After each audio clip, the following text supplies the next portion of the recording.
Hello again, Taylor County. We're back for part two, the video of Stephanie Zucker running for the 14th District of the State Senate. Stephanie, thank you for coming back and finishing our interview. Thank you, Alex. My pleasure.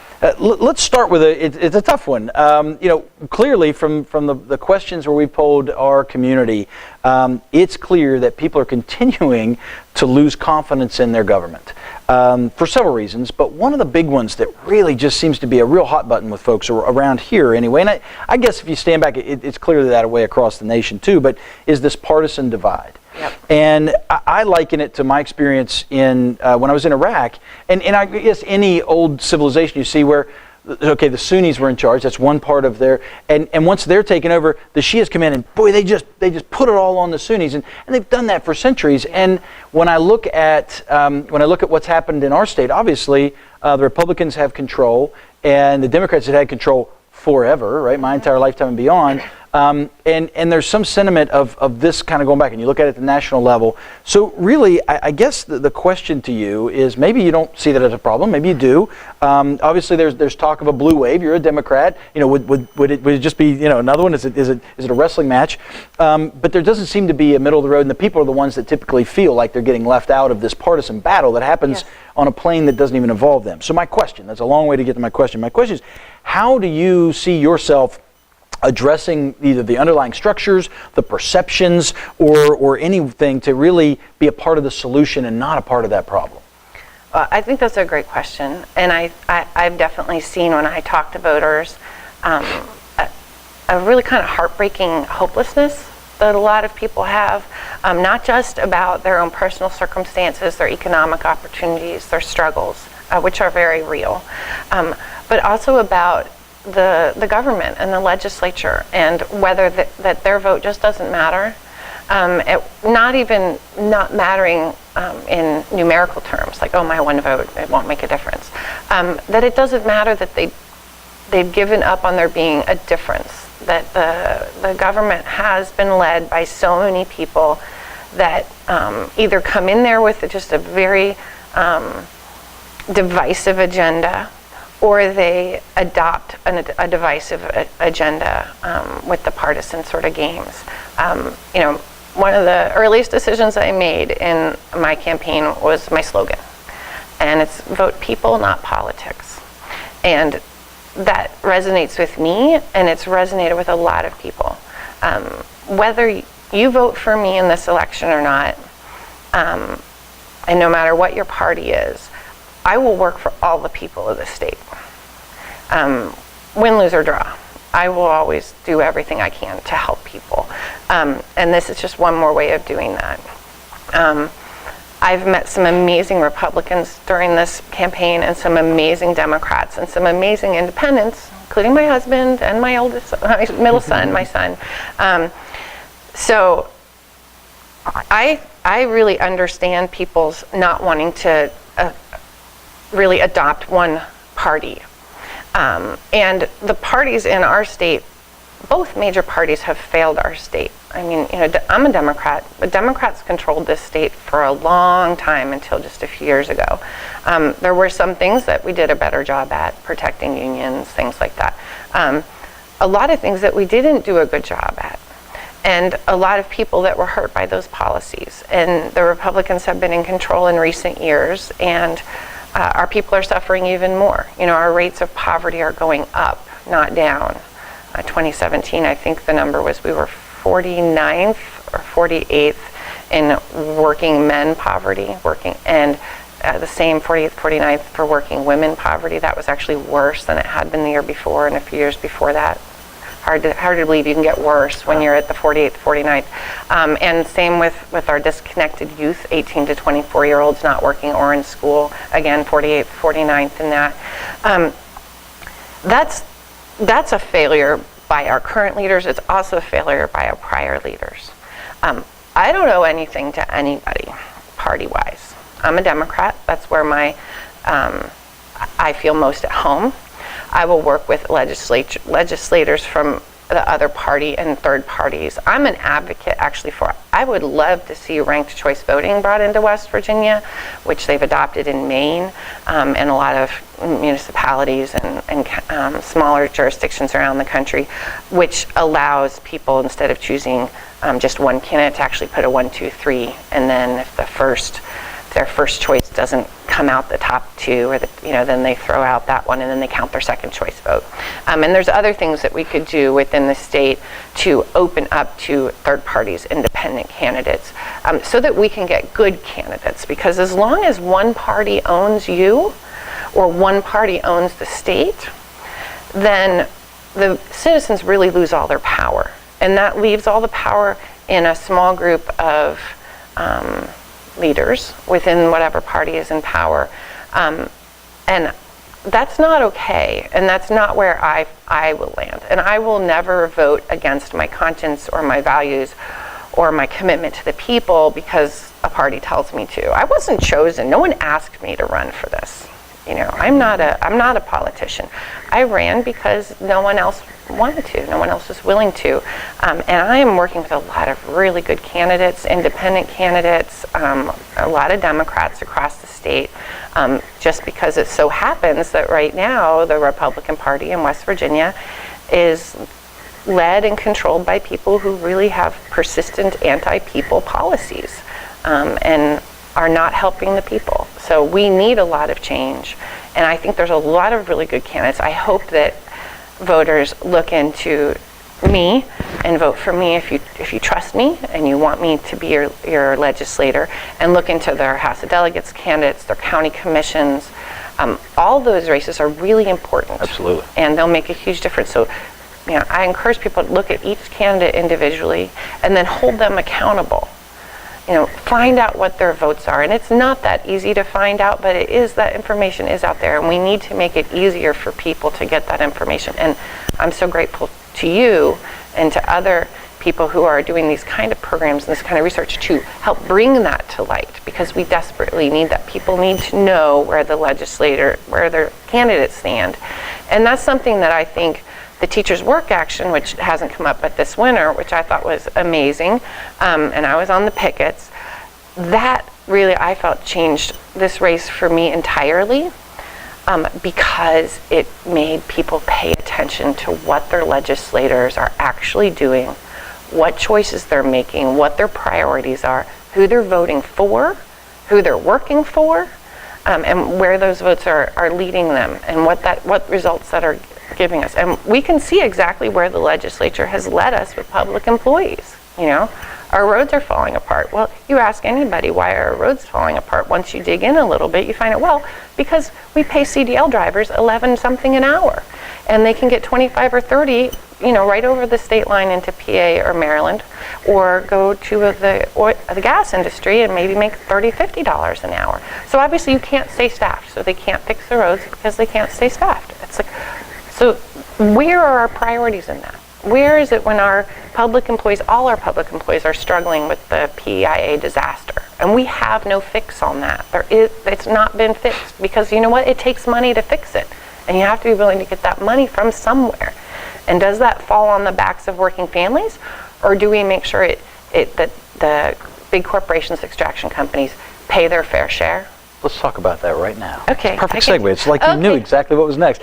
So in addition to polling all of our folks in the community for questions, and again, thank you all for everything you've sent in, we also asked the candidates themselves to ask, one question that you'd like to ask of both yourself and the challenger. You're going to ask me my question? That's right. Okay. I'm going to ask you your question. I'll ask you your opponent's question. But your question was exactly what you were talking about. So I want to jump in. So does West Virginia need to increase funding for critical needs like fixing PIA and fixing our roads? I think you've just answered that. Yeah, so the next question I think is more, and you were starting to answer, and I'd like to give you a chance to finish it out, is so if so, and you said yes, how do you propose to increase revenues to meet these needs without the taxes falling on struggling families? Right. Well, I think that's the struggling families part is key.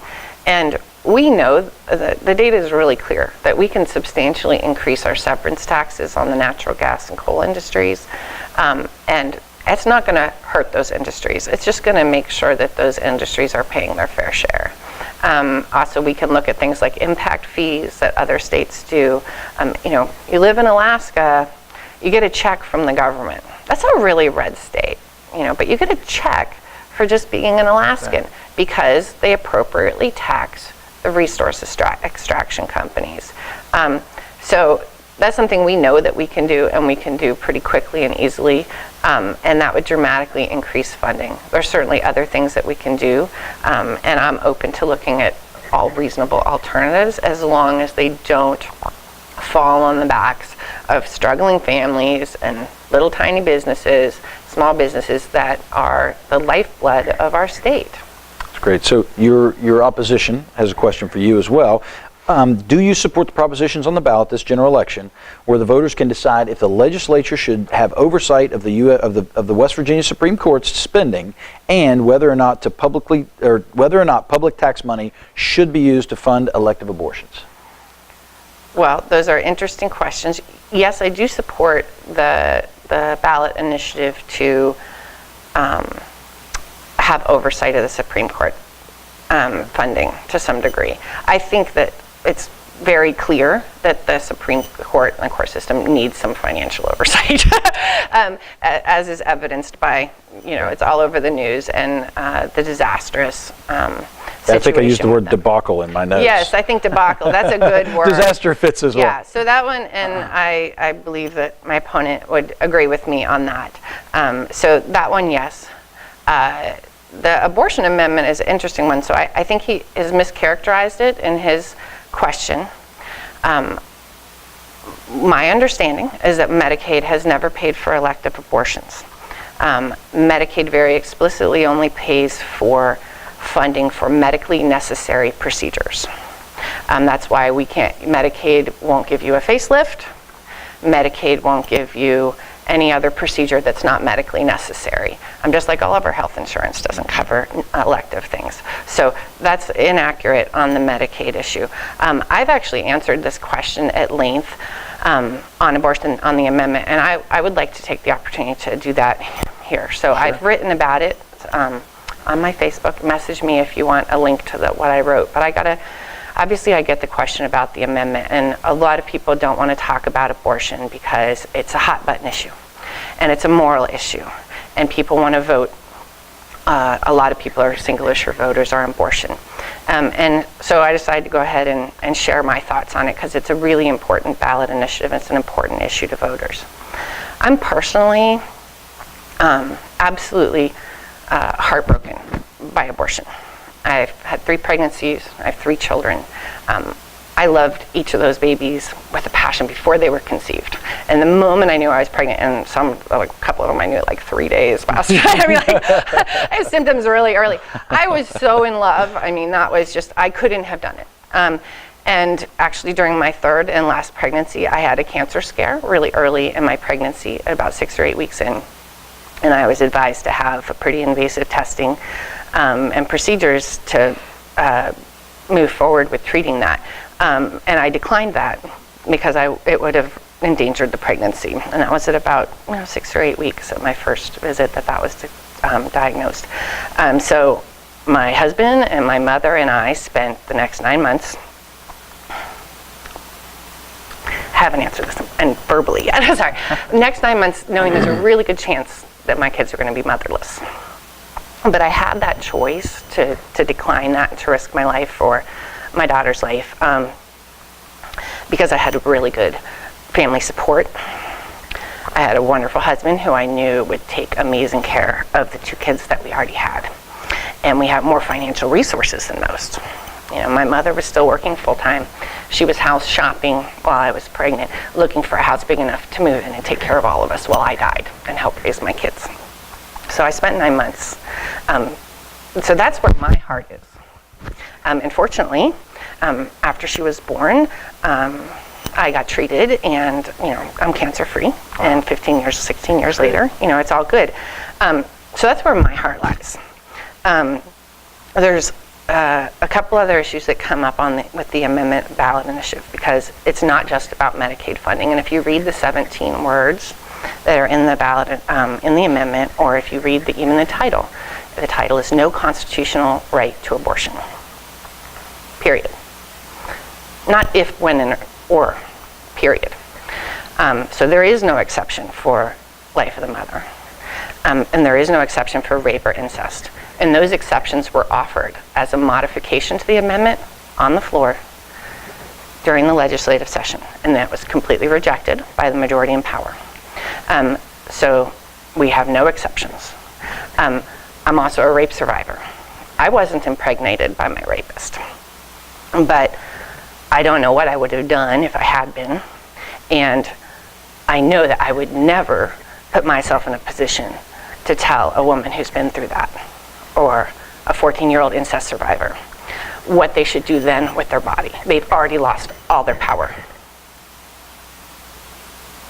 So anyone who can look at that 14-year-old or the 20-year-old that I was and say,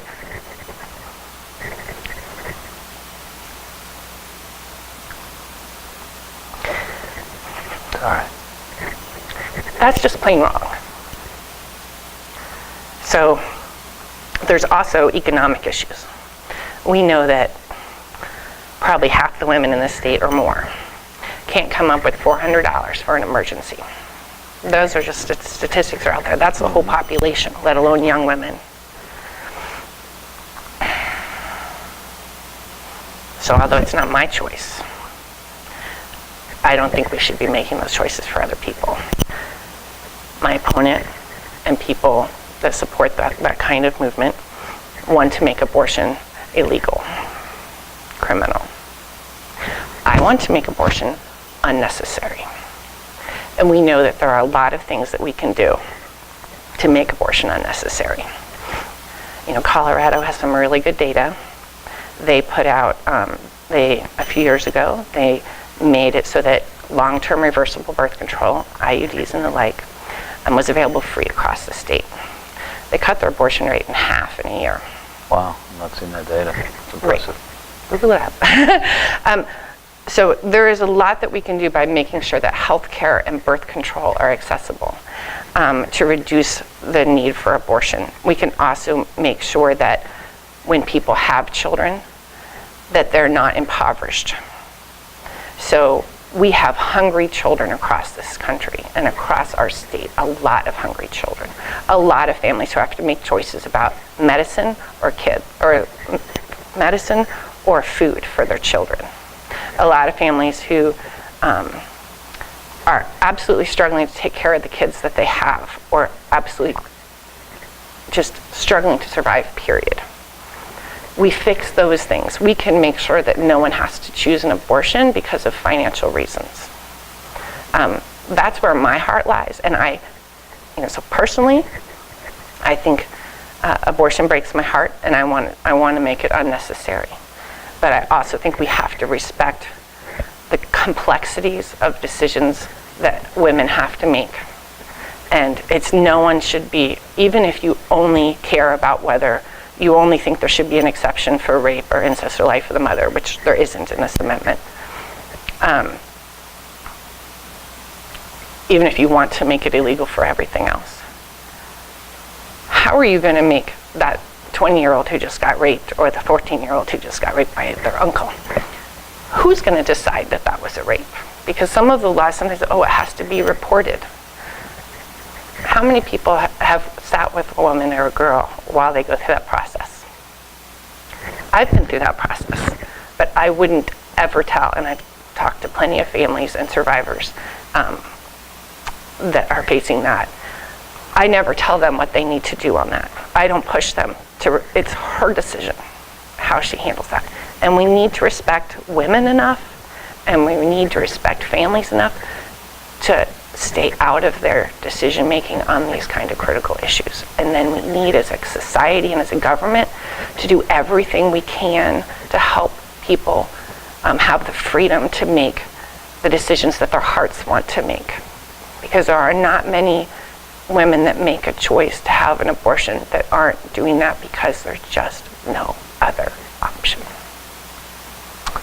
Yeah, so tough to segue from an issue like that. Clearly you're passionate about it. And I appreciate you going to that depth of sharing, and I think so will the folks of the area. But but segueing into kind of the next stages, one of the things that I think are important to many of our voters, our community, that I don't know whether it's getting much press really at all.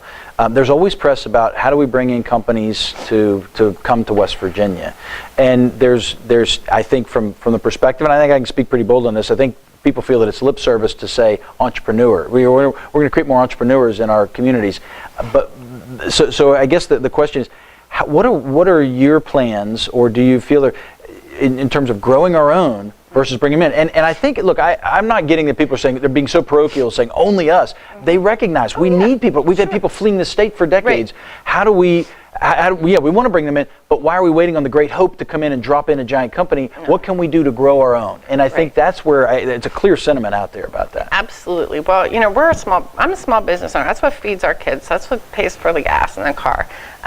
So I know that it's complex and difficult and it requires a huge amount of work, but I also know it's incredibly rewarding to have your own company, to be able to employ people and provide people with a good job and a good work environment, and to help your community that way, and to be able to be responsive to your community. And I think small businesses can do that in a way that giant corporations can't.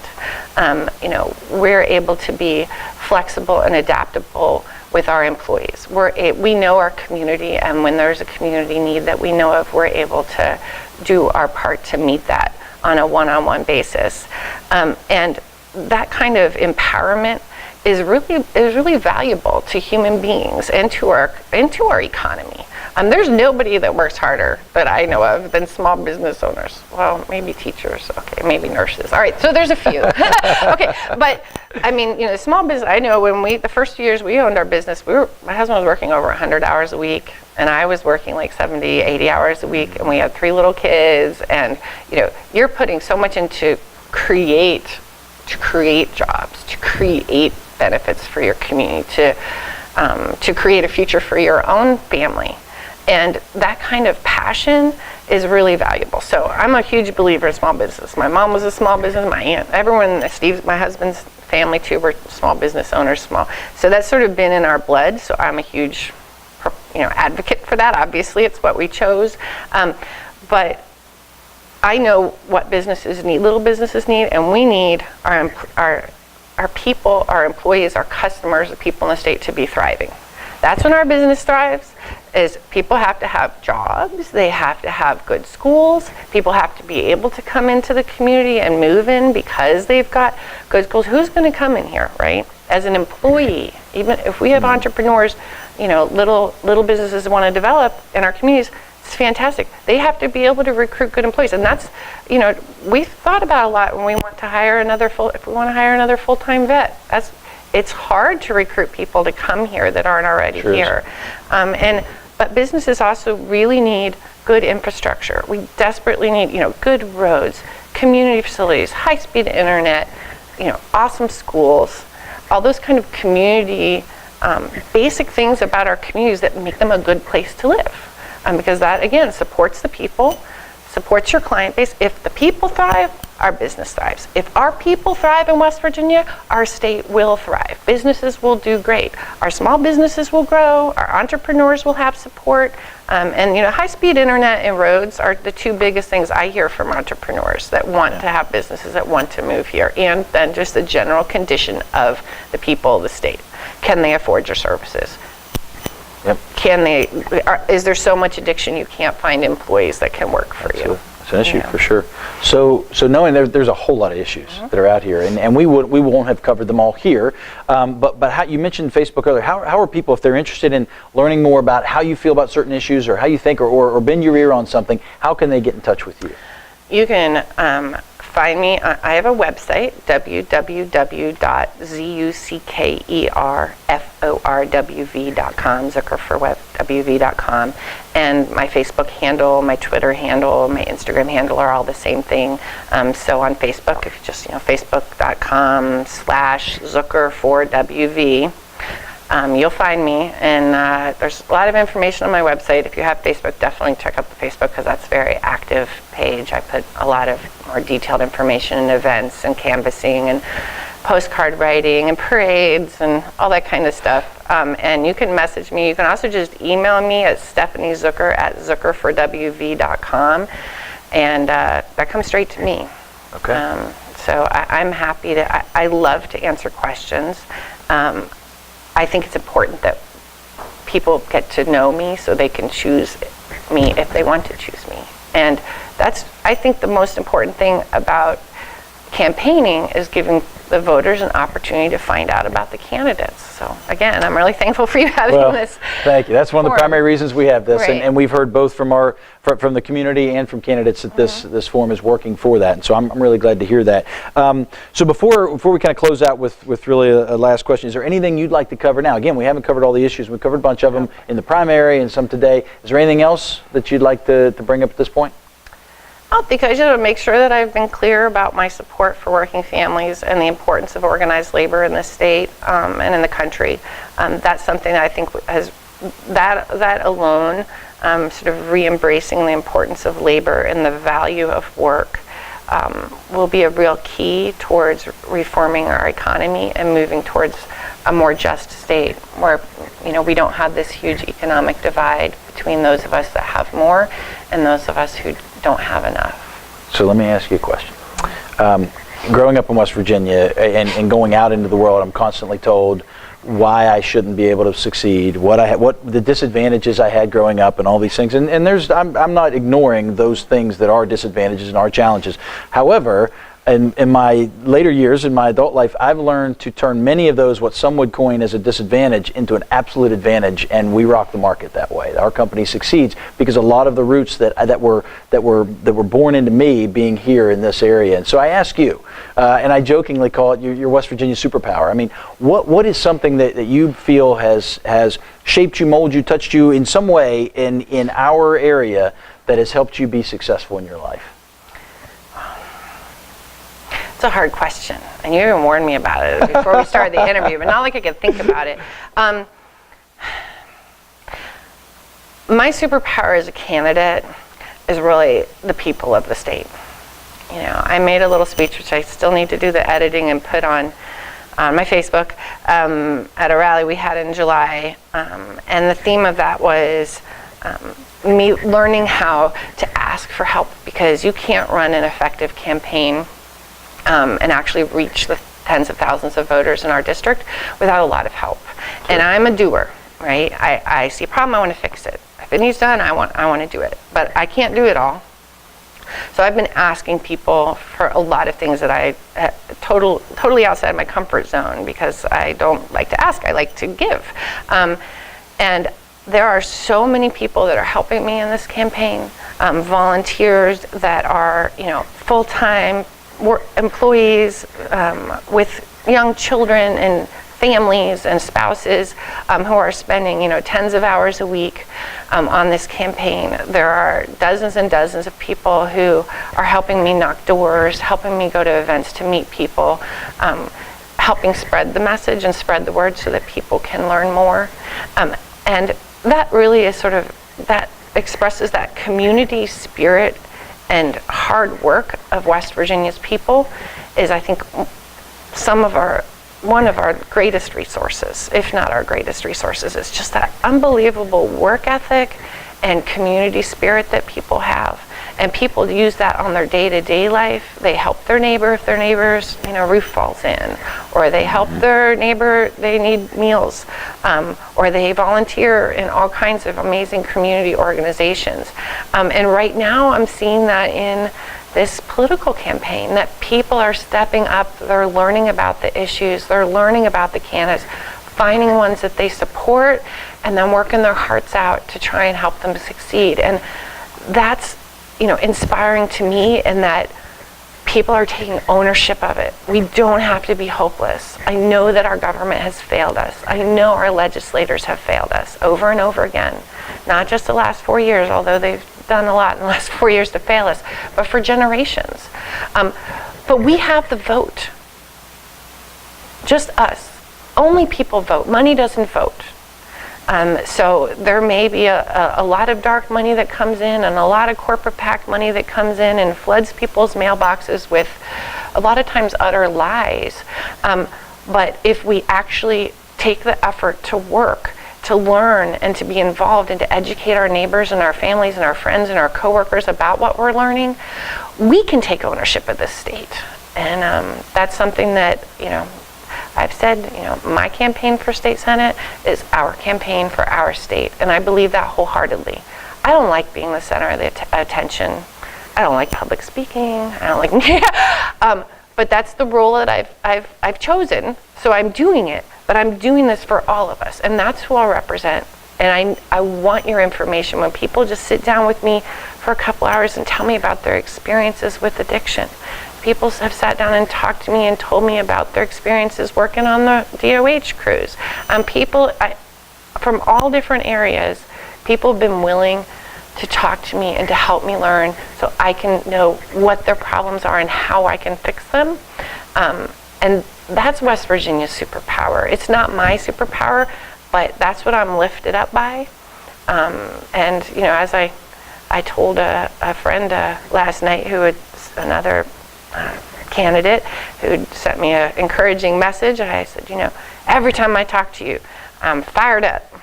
It's like the wind, I don't know if they're wings, but whatever they are, that energy that comes from people being involved and wanting to make the state a better place, that energizes me, and it gives me purpose, and I'm really grateful for it. That's a great answer. Stephanie Zucker for the 14th Senatorial District, thank you for coming and good luck. Thank you, Alex. Appreciate it.